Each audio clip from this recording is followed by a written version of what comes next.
de un momento de cautiverio, el profeta Isaías habla de la restauración de Israel y habla de nuevo de este asunto del gozo. Regocíjate y canta, oh moradora de Sión, porque grande es en medio de ti el Santo de Israel. Zacarías 2:10, canta y alégrate, hija de Sión, porque he aquí, porque vengo y moraré en medio de ti, ha dicho Jehová. La idea de cantar, de alegrarnos, de regocijarnos delante de Dios está muy clara en las Escrituras. Pero llegando hacia el Nuevo Testamento nos vamos a encontrar con algunos detalles que tenemos que tomar en cuenta para hablar de lo que debe de ser el gozo cristiano, el gozo del Hijo de Dios. Y vamos a hablar en esta noche, hablar de 3 antecedentes o 3 prerequisitos para el gozo pleno en Cristo. 3 antecedentes del regocijo en Cristo. Y si vamos a hablar de gozo, ¿cuál es la carta que hay que abordar? La carta de Filipenses, no hay otra, es la carta del gozo, así que se le ha titulado a esta carta. Ya estamos orados, ya estamos bendecidos, vamos a la palabra de Dios y vamos a tomar en cuenta nuestro capítulo 4 de Filipenses y ver cómo comienza el apóstol Pablo diciéndole allí a los creyentes: así que, hermanos míos, amados y deseados, gozo y corona mía, estad así firmes en el Señor, amados. En método de estudio bíblico 0.0 se nos dice que ese así que nos llama a detenernos y tirar un par de páginas para atrás, o por lo menos unos cuantos versículos más atrás, y realmente no nos vamos a ir muy lejos. Basta con ver los versículos 20 y 21 del capítulo 3, donde el apóstol, viene señalando desde el inicio de la carta, uno de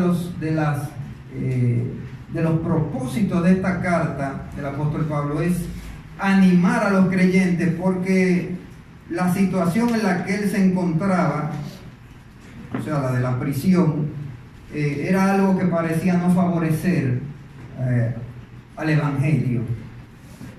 Para estos creyentes, una iglesia en la cual el apóstol trabajó, estos creyentes se están sintiendo desanimados por ver la situación en la que se encuentra el hombre de Dios, el siervo de Dios, aquel que Dios ha utilizado para traer esa verdad del Evangelio y traer esta revelación de lo que es la iglesia de Cristo. Pero Pablo les va a decir: dense tranquilos, pónganlo chilling. Esto es el propósito de Dios, y más bien todos estos pormenores en mi vida Dios los ha utilizado para bendición del reino, para extender su obra. Estoy parafraseando, claro está. Esto ha redundado en bendición, y ahora el Evangelio anda rodando por todos los rincones del imperio romano. Entonces, Pablo tiene otra perspectiva completamente diferente y va a llamar a los creyentes en este capítulo, ya en este capítulo 4 de la carta, diciéndoles: así que, leemos los versículos 20 y 21, dice: mas nuestra ciudadanía está en los cielos, de donde también esperamos al Salvador, al Señor Jesucristo, el cual transformará el cuerpo de la humillación nuestra para que sea semejante al cuerpo de la gloria suya, por el poder con el cual puede también sujetar a sí mismo todas las cosas. Una esperanza, una realidad y una confianza en un Dios que tiene poder para sujetar todas las cosas. O sea, aquí no hay cabo suelto. Esto no es casualidad, no es que nos equivocamos en algo, no, es que hay propósito de Dios en cada detalle de la vida del creyente. Amén. Y eso es lo que el apóstol Pablo va a señalar y a decirles: así que, hermanos míos, amados y deseados, gozo y corona mía. Esta carta destila miel. Esta carta es una carta muy donde el afecto se hace visible en lo que Pablo le escribe, en cómo Pablo se expresa hacia esta iglesia. Gozo y corona mía, estad firmes en el Señor. Y esta es la situación que Pablo quiere atacar. Esto que está trayendo un ataque contra la fe, Pablo quiere decirle, ánimo, porque esto es propósito de Dios. Así que estén firmes en la fe. Y pasa con nosotros. Es en el momento de la prueba donde nuestra fe se ve sacudida y lo que hacemos es que tendemos a alejarnos de Dios y abandonar la fe. Abandonar nuestra confianza en Dios. Algunos prestan atenciones a cuentos de camino, algunas historias, y terminan abandonando la fe en ese aspecto de la fe como paquete de doctrina. En cualquiera de sus acervos,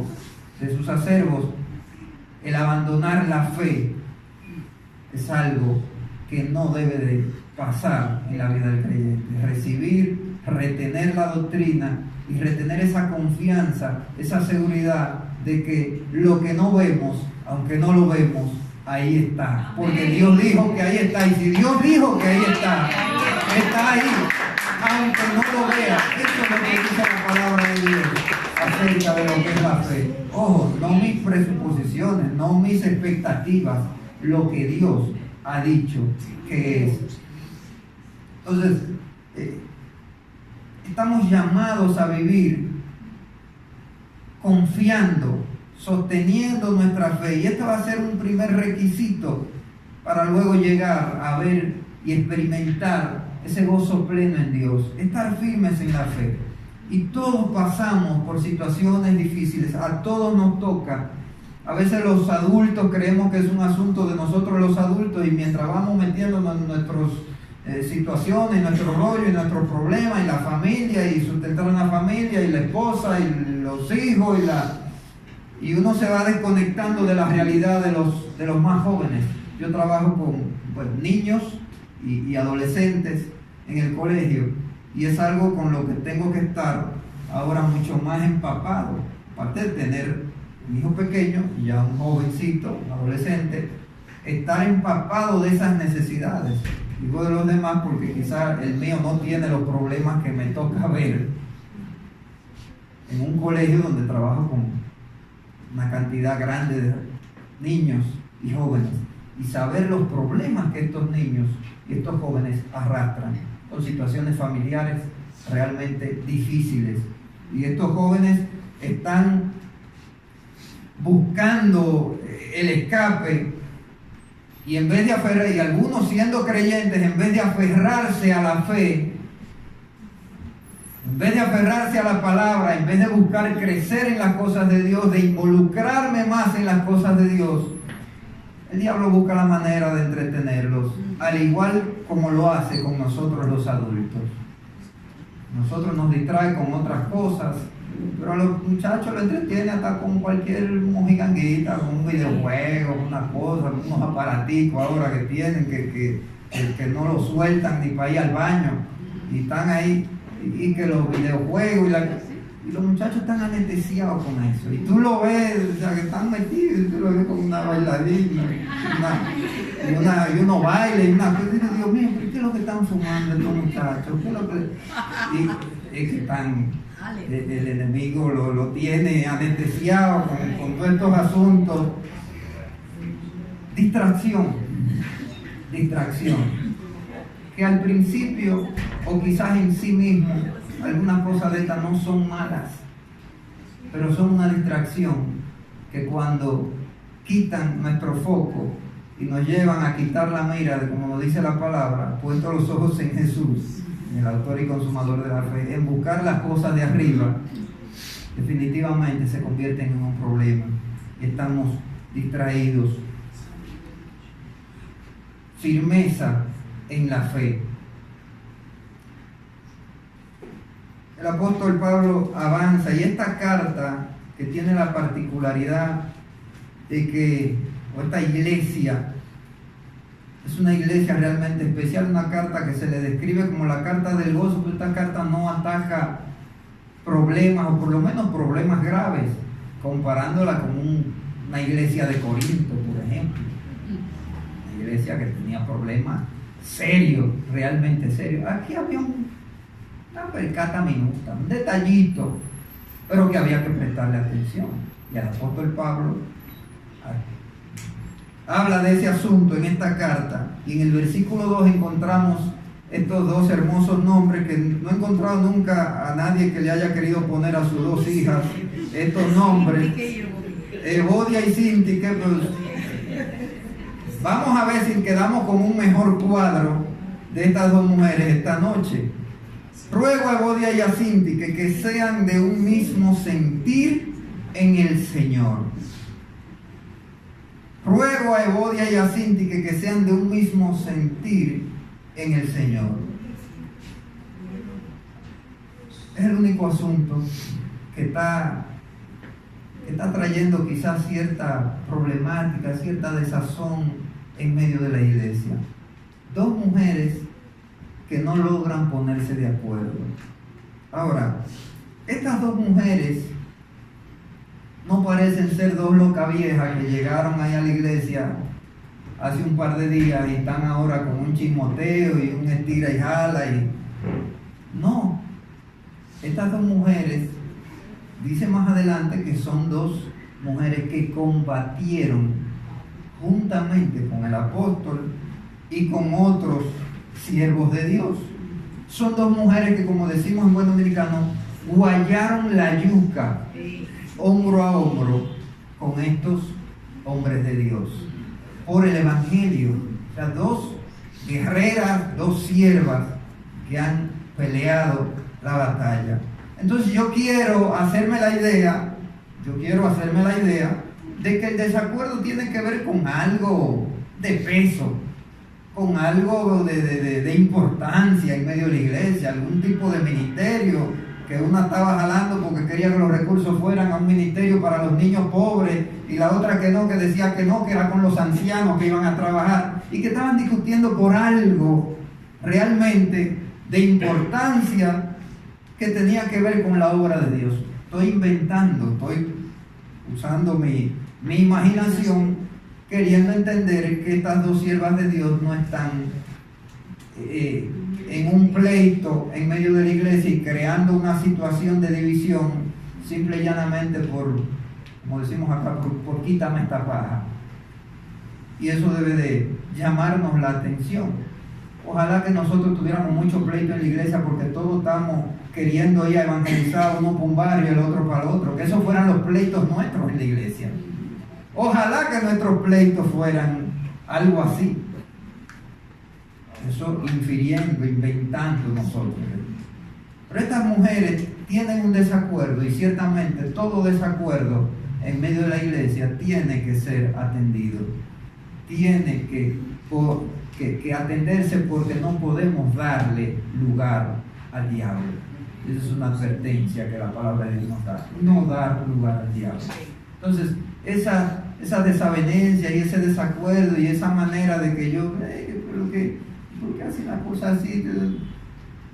Y usted va y se lo dice a quien no le tiene que decir la cosa, y ya eso es un chisme. O sea, usted tiene algún problema con alguna decisión que tomaron los pastores, pues vaya donde los pastores. No vaya donde otro hermano. No vaya donde otra hermana a hablar de lo que hicieron los pastores. Vaya con los pastores, que fueron ellos que tomaron la decisión. Entonces usted va y pregunta, y cuando viene a hablar usted se entera de algo que usted no sabía, que fue lo que llevó a estos líderes que están puestos por Dios y que están para sobrever sobre la congregación y para velar por el cuidado de la congregación. Tomaron una decisión que es la más sensata, pero usted no sabe.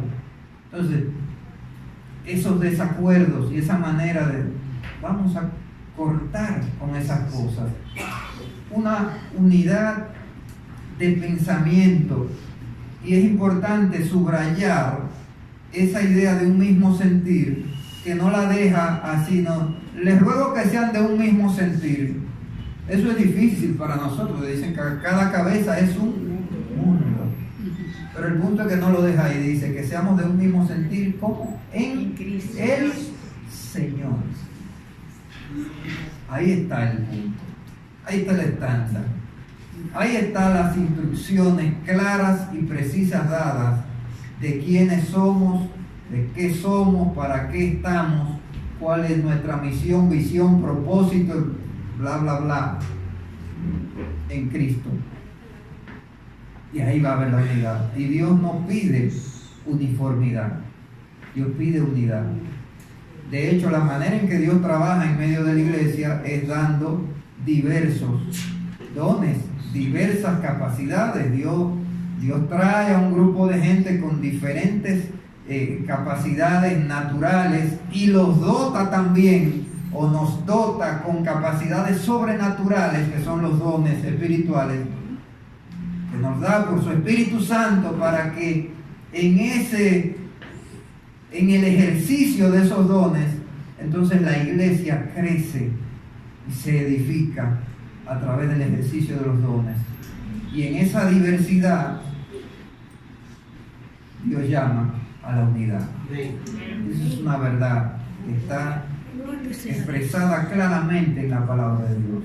No es que tenemos que estar todos como robots, como muñequitos cortados por la misma tijera. No. Unidad en la diversidad. Y Dios se va a glorificar en medio de nosotros. Firmeza en la esperanza de la fe. La segunda, o el segundo requisito, comunión con los hermanos, comunión en medio de la iglesia. Y luego Pablo va a hablarle y se va a dirigir a una persona en particular, a un personaje misterioso al que le llaman aquí, es el compañero, al que él le llama compañero fiel. Versículo 3: asimismo te ruego también a ti, compañero fiel, que ayudes a estas que combatieron juntamente conmigo en el Evangelio, con Clemente también y los demás colaboradores míos, cuyos nombres están en el libro de la vida.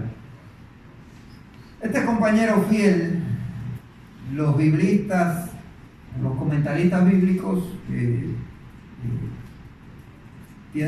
traducen la palabra que está en griego acá, que a la mayoría de nosotros, de ustedes, no les interesa qué dice la palabra en griego, pero habla de un compañero de yugo.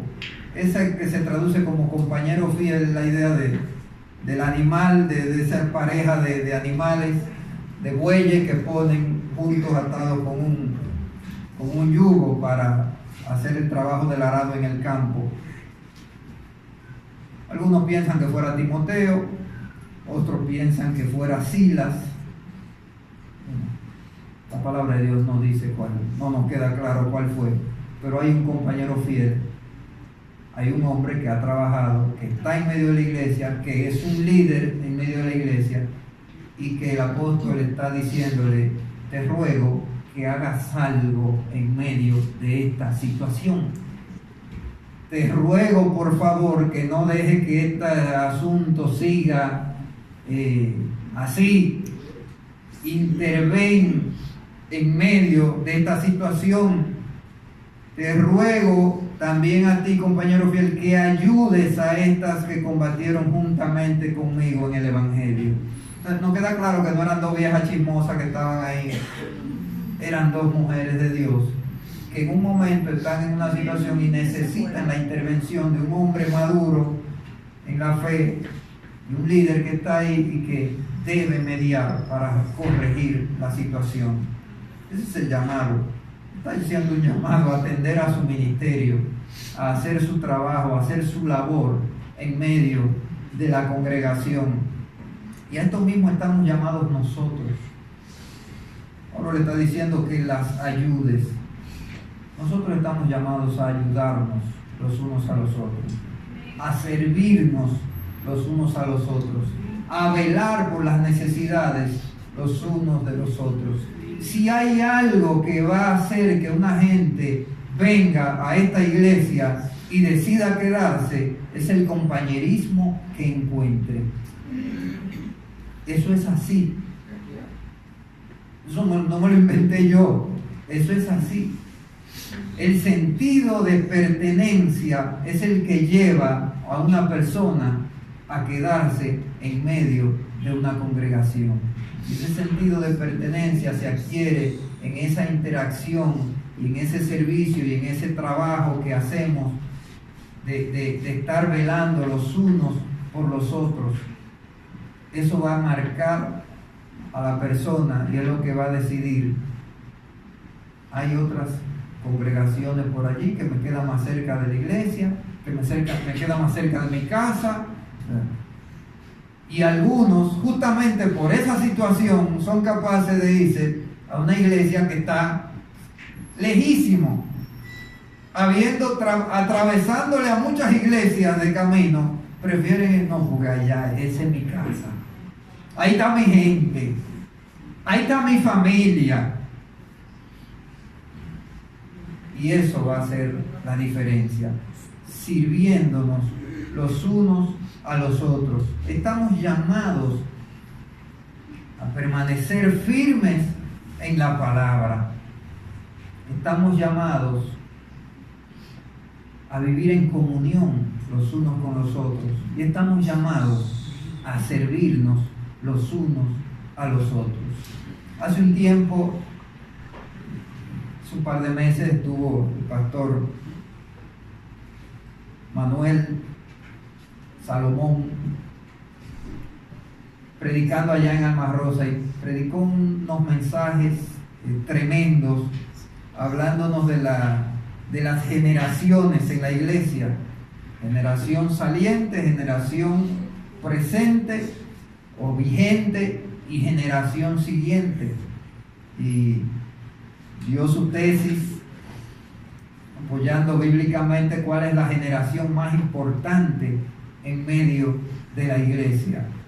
Y hablaba de la generación saliente como este grupo de mayores, de gente ya con canas, estos abuelos que han trabajado arduamente en la iglesia, pero que ya están un poco cansados y que están dejando que los muchachos que son la generación vigente, pues desarrollen todo este asunto de la música, la adoración y que son los que están con ese empuje. Generación vigente y generación saliente, los niños, los más pequeños. Como dicen, el futuro son los niños. Y él preguntaba cuál es la generación más importante. Pues yo no voy a dar la predicación que él dio, le doy la respuesta de una vez. Como algunos dijeron, no, por los niños, otros de no, por la generación presente, por la vigente, que esos son los que están guayando la yuca. Sin esos muchachos la iglesia se cae. No, la generación más importante es la generación saliente. Son los que tienen la bendición dada por Dios para levantar sus manos e interceder por los que están, por la generación vigente que está trabajando. Son los que tienen la autoridad dada por Dios, son los que tienen la sabiduría dada por Dios, son los que pueden decía él, ver al diablo cuando viene de lejos, porque ya lo conocen, ya saben cómo funciona, cómo opera. Entonces, esta generación saliente necesita ese ánimo que nosotros, la generación vigente, con el perdón de ustedes, porque aunque ustedes ven canas, todavía soy generación vigente, estamos aquí para agarrarle las manos cuando vemos que se le están bajando. Estamos aquí para poner nuestro hombro y apoyarlos. Estamos aquí para buscar el consejo de Dios a través de estos sabios ancianos que han trabajado para Dios. Servir. Quiero señalar eso.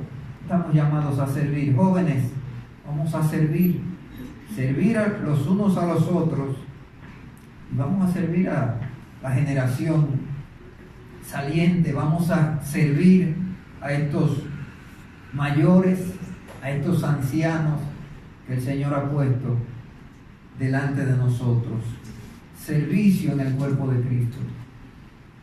Es tras ese proceso en el que estamos fundamentados en la palabra de Dios, robustecidos en nuestra fe, estamos en comunión unos con otros y estamos sirviendo al Señor en medio de la congregación. Es donde estamos en capacidad de poder gozarnos en el Señor, que ese es lo que dice el versículo 4, ese versículo que todos conocemos muy bien: regocijaos en el Señor siempre. Otra vez digo, regocijaos.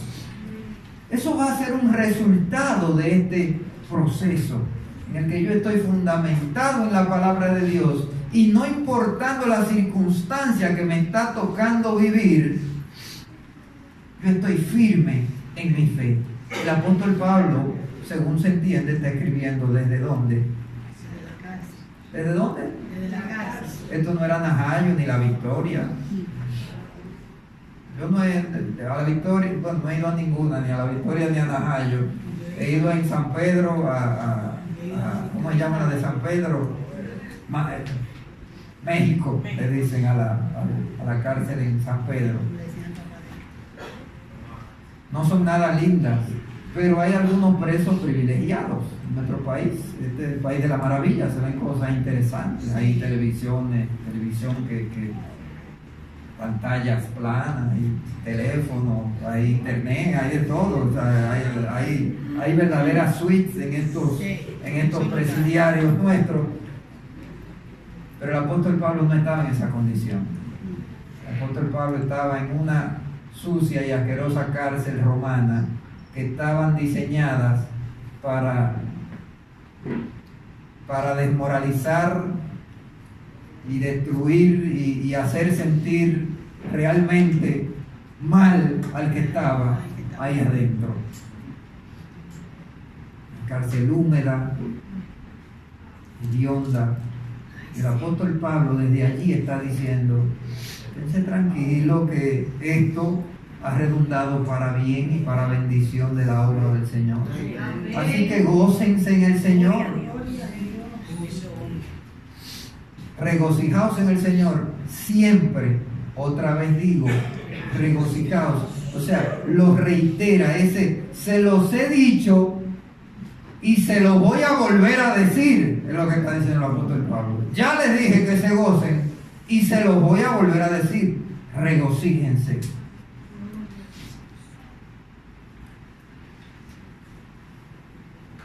John Piper tiene una definición muy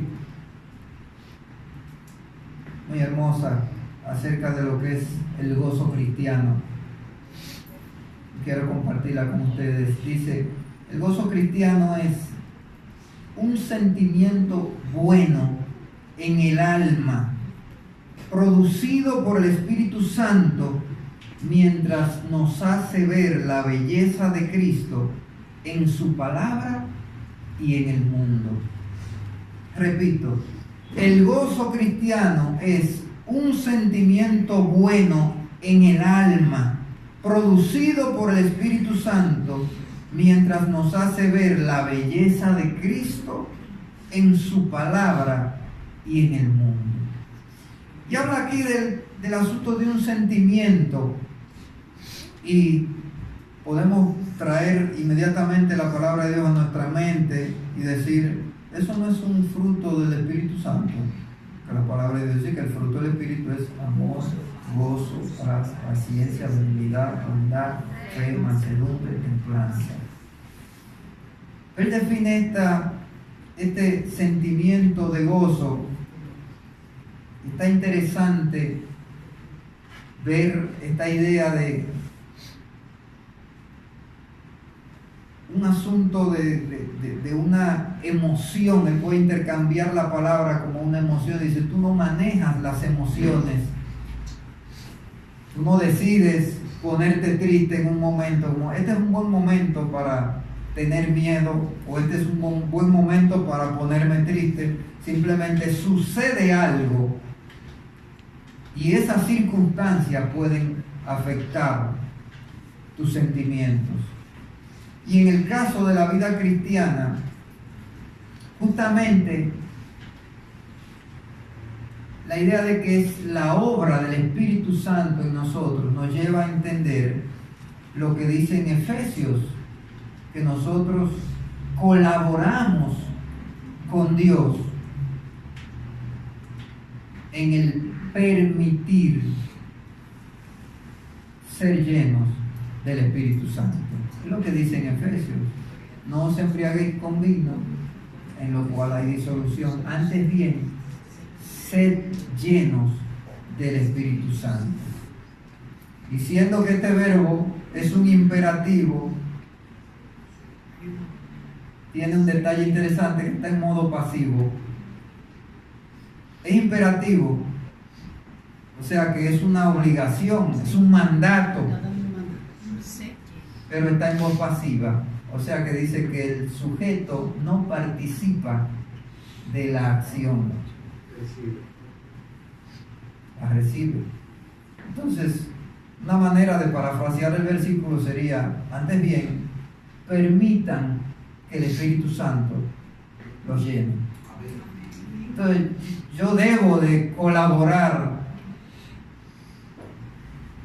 permitir que esa obra de Dios sea hecha en mi corazón. Y siempre Dios nos va a llamar a vivir firmes en la fe, a servirnos los unos a los otros, a vivir en comunión los unos con los otros. Y tenga por seguro que la obra de Dios, por su Espíritu Santo, va a ser hecha en nuestros corazones, y nosotros vamos a experimentar ese gozo que solamente Él nos puede dar en medio de la circunstancia que sea que nos toque vivir. Amén. Amén. Antecedentes del regocijo en Cristo, o 3 prerequisitos para el regocijo en Cristo. Que el Señor nos bendiga.